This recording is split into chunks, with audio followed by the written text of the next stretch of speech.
আজ করব ঘাটকোল পাতা বাটা। তার জন্য এখানে আমি ঘাটকোলটা নিয়ে নিয়েছি আর কিছুটা পরিমাণ রসুন আর কাঁচা লঙ্কা নিয়ে নিয়েছি। এবার এটাকে একটু সামান্য পরিমাণে জল দিয়ে ভালো করে সেদ্ধ করে নেব। গ্যাস জ্বালিয়ে আমি এটাকে বসিয়ে দিলাম। এবার এতে দিয়ে দেবো কিছুটা পরিমাণে জল। তারপর এটাকে ভালো করে একটু সেদ্ধ করে জলটাকে ফেলে দেবো। এই দেখো আমার সেদ্ধ করা হয়ে গেছে। এবার এটাকে নামিয়ে নেবো এবং ঠান্ডা করে নেবো। তো ঠান্ডা করা হয়ে গেছে। এবার এটাকে মিক্সি দিয়ে একটা ভালো স্মুথ একটা পেস্ট করে নেব, যাতে কোনো দানা দানা কিছু না থাকে। পেস্ট করে নেওয়ার পরে এই যে আমার পেস্ট করে নেওয়া হয়ে গেছে। পেস্ট করে নেওয়া কমপ্লিট।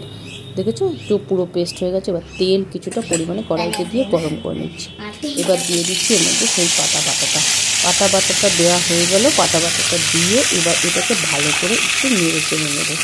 ভালো করে এটাকে নেড়ে চেড়ে নিয়ে কমপ্লিট নেড়ে চেড়ে নিলাম। নেড়ে চেড়ে নেওয়ার পরে এরপর এর মধ্যে আমি অ্যাড করে দেবো হলুদ গুঁড়ো, গোলমরিচ গুঁড়ো আর কিছুটা পরিমাণে নুন স্বাদ মতো।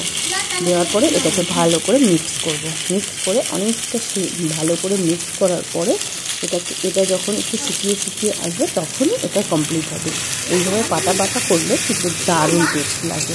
এইভাবে পাতা বাটা তোমরাও একদিন করে খেয়ে দেখতে পারো। আমি তো এটাকে প্রায় সময় করি। তো এই দেখো আমার পাতাটার কালারটা কতটা চেঞ্জ হয়ে গেছে।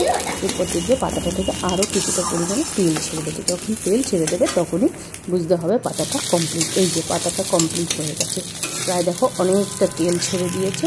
এরপর এটাকে গরম গরম ভাতের সাথে সার্ভ করলেই কমপ্লিট। ভিডিওটা ভালো লাগলে like, comment, share and subscribe.